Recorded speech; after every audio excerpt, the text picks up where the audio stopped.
안녕하십니까. 생명의 흐름입니다. 이번 주는 2025년 겨울훈련 메시지 12번 상과 벌을 가지고 오시는 그리스도, 어두운 곳을 비추는 등불, 샛별로서 이기는 이들에게 은밀히 나타나심을 추구합니다. 이번 메시지 교통을 위해서 김종덕 형제님께서 함께 해주셨습니다.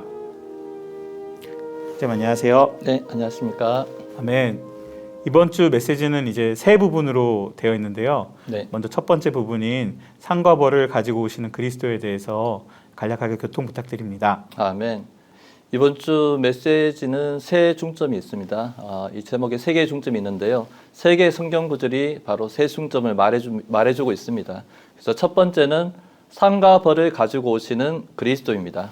계시록 22장 11절에서는 보아라 내가 속히 가겠다. 내가 줄 상벌이 나에게 있으니 각 사람에게 그의 일에 따라 갚아주겠다라고 말하고 있습니다. 우리는 계시록의 이 부분의 말씀을 경고의 말씀으로 받고 주님께서 오실 때 주실 상벌이 있음을 반드시 주의하여야 합니다. 상이 있는 것을 믿을 뿐만 아니라 우리는 벌도 있다는 것도 우리는 동일하게 믿어야 합니다. 그래서 주님께서 오실 때 믿는 이들은 휴거된 후에 각 사람이 그리스도의 심판대에서 상이나 벌을 받을 것입니다. 그날 우리가 받는 상벌은 오늘날 우리의 태도와 많은 관계가 있습니다. 그래서 마태복음 16장 27절에서 예수님께서는 사람의 아들이 자기 천사들과 함께 올 것인데 그때 각 사람에게 그의 행위대로 갚아줄 것이기 때문입니다 라고 말씀하셨습니다. 그래서 이 두 부분에서 그의 일에 따라 그의 행위대로라고 말하는 것을 볼 수가 있습니다. 그래서 영원한 구원은 우리의 행위와 전혀 관련이 없습니다. 그러나 이 부분에서 왕국 보상은 전적으로 우리가 구원받은 후에 주님의 생명으로 행한 행위에 따른 것임을 알 수가 있습니다. 우리가 구원받은 후에 어떤 방식으로 주님을 위해 봉사하고 일하는지는 큰 문제이고 바울은 그 기초 위에 건축한 일이 남아있는 사람은 보상을 받을 것이라고 말하고 있습니다. 모든 믿는 이들은 그날에 그리스도의 심판대 앞에 설 것이고 이때 상벌이 결정될 것입니다. 우리는 오늘 우리에게 주어진 모든 시간 동안 하나님의 길에 따라 봉사하고 일하기를 배우면서 부정적인 모든 것은 일수하고 특별히 우리 깊은 부분까지 주님이 만지시고 도달하시도록 허락하여 드림으로 처리받기 원합니다. 아멘. 그리고 두 번째 중점은 어두운 곳을 비추는 등불에 관한 말씀입니다. 어떠한 내용인지 또 교통 부탁드립니다. 아멘. 네, 두 번째는 어두운 곳을 비추는 등불인 베드로후서 1장 19절 말씀입니다. 이 말씀은 우리에게는 신원자가 말한 더 확실한 말씀이 있습니다. 어두운 곳을 비추는 등불에 주의를 기울이는 것처럼 여러분은 날이 밝고 샛별이 여러분의 마음속에 떠오를 때까지 이 말씀에 주의를 기울이는 것이 좋습니다 라고 말합니다. 그래서 베드로는 성경에 있는 신원자가 말한 말씀을 어두운 곳을 비추는 등불에 비유하고 있습니다. 이 시대는 어두운 밤이고 이 세상의 모든 사람은 어둠 속에서 행하고 있으며 신원자가 말한 말씀은 믿는 이들을 비추는 등불입니다. 그래서 어두운 밤을 지나 주님께서 나타나시는 날이 밝을 때까지 이 등불이 우리를 안내하는 말씀이 되는 것입니다. 그래서 날이 밝고라는 말은 하나의 비유입니다. 이것은 빛으로 충만하게 돼 장차 오는 때를 설명하고 있으며 동트기 전 샛별이 떠오르면서 날이 밝은 것처럼 샛별이 믿는 이들의 마음속에 떠오르는 것을 말하고 있습니다. 그래서 어두운 곳을 비추는 등불처럼 우리가 말씀에 주의를 기울일 때 우리 존재의 깊은 부분에서 어둠은 사라지고 빛을 비추는 샛별이 떠오를 것입니다. 우리는 빛을 비추는 예언의 말씀에 주의함으로써 가장 어두워지고 있는 이 시기에 비춤을 받고 밝아진 사람들이 되어야 합니다. 아멘. 그리고 세 번째 중점은 샛별로서 이기는 이들에게 은밀히 나타나시는 것에 관련된 말씀인데요. 어떠한 내용인지 교통 부탁드립니다. 아멘. 네, 이 말씀은 계시록 22장 11절 하반절 말씀입니다. 나는 다윗의 뿌리이고 자손이며 빛나는 샛별이다 라고 말씀하셨습니다. 그리스도는 빛나는 샛별이 있습니다. 그리스도는 다시 오실 때 그분의 백성에게는 일반적으로는 돋는 해로서 나타나실 것이지만 그러나 깨어서 그분을 사랑하는 이들에게는 특별히 샛별로서 나타나실 것입니다. 그래서 샛별은 동트기 전인 가장 어두운 시간에 나타나며 대한란은 바로 가장 어두운 기간이 될 것입니다. 그 후에 왕국의 새날이 동틀 것입니다. 그러므로 샛별은 가장 어두운 기간인 대한란 전에 깨어있는 이들에게만 나타날 것입니다. 잠자는 믿는 이들은 샛별을 보지 못하고 일반적인 방식으로 해이신 그리스도만을 보게 될 것입니다. 주님의 임재를 신사함을 가장 맛보는 특권을 얻기 위해서 우리는 깨어있을 필요가 있습니다. 성경 전체는 주님께서 오시는 것에 대한 갈망을 표현하는 기도로 맞춰지고 있습니다. 바로 계시록 22장 20절인데요. 이것들을 증언하신 분께서 말씀하십니다. 그렇다, 내가 속히 가겠다. 아멘, 주 예수님 오십시오. 이런 성경의 마지막 기도가 우리의 기도가 되기 원합니다. 아멘. 아멘. 형제님 교통 감사합니다. 아멘. 이 메시지와 관련된 사역의 말씀 요약 영상을 함께 시청하시겠습니다. Christ coming with reward and punishment. A lamb shining in a dark place. And Christ appearing privately to his overcomers as the morning star. These are the three sections of this message. Roman 1, behold, I come quickly, and my reward is with me to render each one as his work is. So this word work points out that every saint, in God's point of view, has work to do. Not just enjoying him, that comes first. And there are some important verses related to this. I want to read them to you and then briefly comment on them. Okay, Matthew 7:21 to 23. Not everyone who says to me, Lord, Lord, will enter into the kingdom of the heavens, but he who does the will of my Father who is in the heavens. Many will say to me in that day, Lord, Lord, was it not in your name that we prophesied, and in your name cast out demons, and in your name did many works of power? And then I will declare to them, I never knew you. Depart from me, you workers of lawlessness. So I pause here and focus on this. These three statements are applied to each one of us when we stand before the judgment seat of Christ. And let's examine this. Not everyone who says to me, Lord, Lord, you can say, Lord, Lord, to be saved. But that will not enable us to enter into the kingdom of the heavens. But he who does the will of my Father who is in the heavens.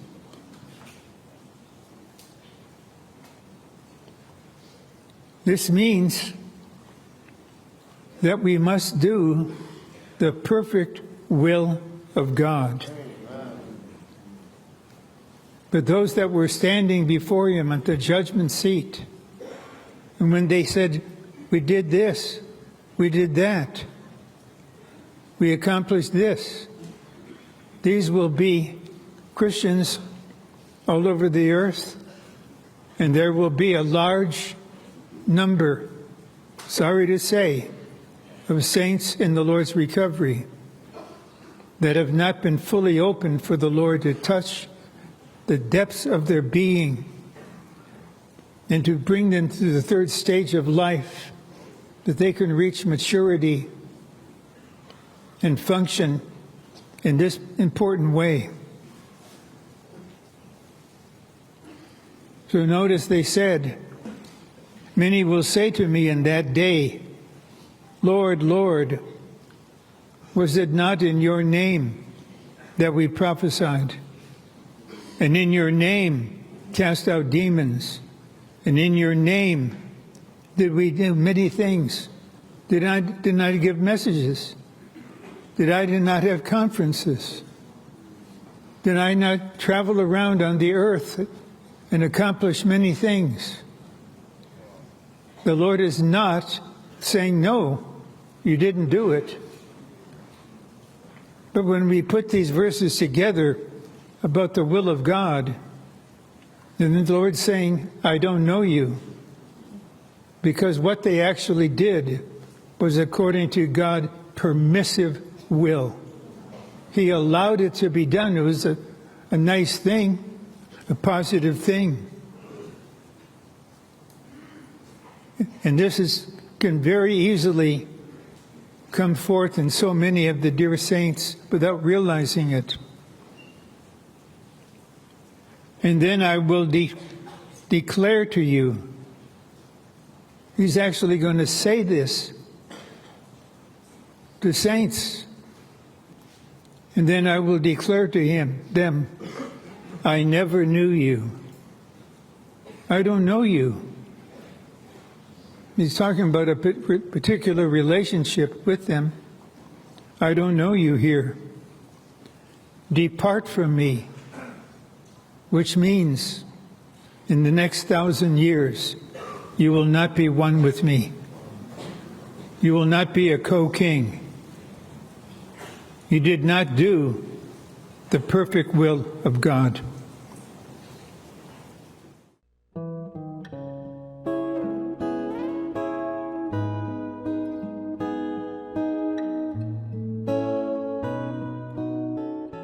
신약에서 주 예수님이나 사도들이 보상과 형벌의 문제를 언급할 때 그것은 모두 주님의 다시 오심과 관련되어 있었습니다. 마태복음 16장 27절은 왜냐하면 사람의 아들이 아버지의 영광 안에서 자기 천사들과 함께 올 것인데 그때에 각 사람에게 그의 행위대로 갚아줄 것이기 때문입니다. 라고 말합니다. 요한계시록 22장 12절은 보아라, 내가 속히 가겠다. 내가 줄 상벌이 나에게 있으니 각 사람에게 그의 일에 따라 갚아주겠다. 라고 말합니다. 성경의 이 두 부분 모두 보상과 형벌이 주님께서 다시 오실 때에 일어나는 일이라고 말합니다. 마태복음 25장 19절은 오랜 시간이 지난 후 노예들의 주인이 돌아와 그들과 결산하였는데 라고 말합니다. 이 절에서 주인이 돌아오는 것은 주님께서 노예들과 결산하시기 위해 돌아오시는 것을 가리킵니다. 고린도전서 3장 13절은 그날에 각 사람의 일이 나타나게 될 것입니다. 그날이 그 일을 밝혀줄 것입니다. 왜냐하면 그 일이 불로 말미암아 드러나게 되기 때문입니다. 이 불이 각 사람의 일이 어떠한 종류의 것인지를 검증해 줄 것입니다. 라고 말합니다. 이 절에서 그날은 주님께서 다시 오시는 날입니다. 그러므로 보상이나 형벌은 주님께서 다시 오실 때 그분의 심판대에서 구원받은 이들에게 내려질 것입니다. 주님은 다시 오실 때 곧바로 땅으로 오지 않으실 것입니다. 그분은 먼저 공중으로 오실 것이고 모든 성도가 공중으로 휴거되어 그분을 만날 것입니다. 그때 주님은 공중에 그분의 심판대를 세우실 것이고 거기서 역대로 구원받은 모든 이가 그들의 생활과 일에 따라 심판을 받을 것입니다. 그것은 심판의 때가 될 것입니다. 보상과 관련하여 신약의 어떤 절들은 면류관을 받는 것이 보상이라고 말하고 또 어떤 절들은 천국에 들어가 1000년 동안 주님과 함께 왕으로서 다스리는 것이 보상이라고 말합니다. 면류관은 왕으로서 다스리는 것을 상징합니다. 따라서 면류관을 받는다는 것은 믿는 이가 왕국을 상속받고 주님과 함께 왕으로서 다스리게 될 것임을 나타냅니다. 그러므로 우리는 이기는 신실한 믿는 이들이 왕국 시대의 보상을 누릴 것이라는 결론을 내릴 수 있습니다. 보상이 왕국 시대에 있으므로 형벌도 왕국 시대에 있을 것입니다. 빌립보서 3장 8절에서 바울은 내가 모든 것을 또한 해로운 것으로 여기는 것은 내 주 그리스도 예수님을 아는 지식이 가장 탁월한 것이기 때문입니다. 내가 그리스도 때문에 모든 것을 잃어버리고 그 모든 것을 배설물로 여깁니다. 그래서 내가 그리스도를 얻고 라고 말합니다. 12절부터 14절까지는 이렇게 말합니다. 내가 이미 획득하였다는 것도 아니고 이미 온전하게 되었다는 것도 아닙니다. 나는 오직 한 가지 일만을 합니다. 즉 뒤에 있는 것들은 잊어버리고 앞에 있는 것들을 향하여 힘을 다해 수고함으로써 나에게 주실 상을 위하여 표대를 향해 달려가고 있습니다. 하나님은 상을 위하여 그리스도 예수님 안에서 나를 위로 부르셨습니다. 8절은 그리스도를 얻는 것을 말하고 14절은 상을 위해 추구하는 것을 말합니다. 사실상 8절에서 얻은 그리스도가 14절에 있는 상입니다. 빌립보서 3장 11절과 12절에서 바울은 어떻게 해서든지 죽은 사람들 가운데서 뛰어난 부활에 이루고자 합니다. 내가 이미 획득하였다는 것도 아니고 라고 말합니다. 이 말은 뛰어난 부활에 이르렀다는 확신이 아직 바울에게 없었음을 보여줍니다. 이 뛰어난 부활은 단순한 부활이 아니라 주님께 받는 보상으로서 그분과 함께 왕으로 다스리게 하는 부활입니다. 신약의 가르침에 따르면 단지 믿기만 해서는 하나님의 구원 안에 있는 모든 축복을 얻지 못합니다. 장래에 어떤 믿는 이들에게는 상, 즉 뛰어난 부활이 있을 것입니다. 이 뛰어난 부활은 우리가 부활 안에서 그리스도와 함께 왕으로서 통치하고 다스리는 것입니다. 그리스도께서 생명과 평안이신 것은 우리의 기본적인 누림이지만 그리스도께서 하늘과 땅의 모든 권위를 가지시고 부활 안에서 통치하시는 것은 오직 왕국 안에서만 우리가 누릴 수 있습니다. 그러므로 왕국을 얻는 것은 왕국 안에서 그리스도의 가장 좋은 몫을 누리는 것입니다. 본 내용은 미니스트리 다이제스트 2025년 겨울훈련 그리스도를 체험하고 누리고 표현함 4번째 중에서 일부를 발췌한 것입니다.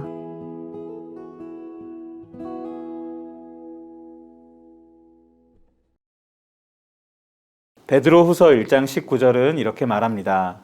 우리에게는 신원자가 말한 더 확실한 말씀이 있습니다. 어두운 곳을 비추는 등불에 주의를 기울이는 것처럼 여러분은 날이 밝고 샛별이 여러분의 마음속에 떠오를 때까지 이 말씀에 주의를 기울이는 것이 좋습니다. 어두운 곳을 등불처럼 비추는 성경의 말씀에 주의를 기울여서 주님께서 먼저 우리 마음에 떠오르시어 오늘의 어둠을 비춰주시기를 원합니다. 그리하여 깨어서 주님을 사랑하는 이로써 샛별이신 주님을 만나기를 갈망합니다. 저희는 다음 주에 또 뵙겠습니다. 감사합니다.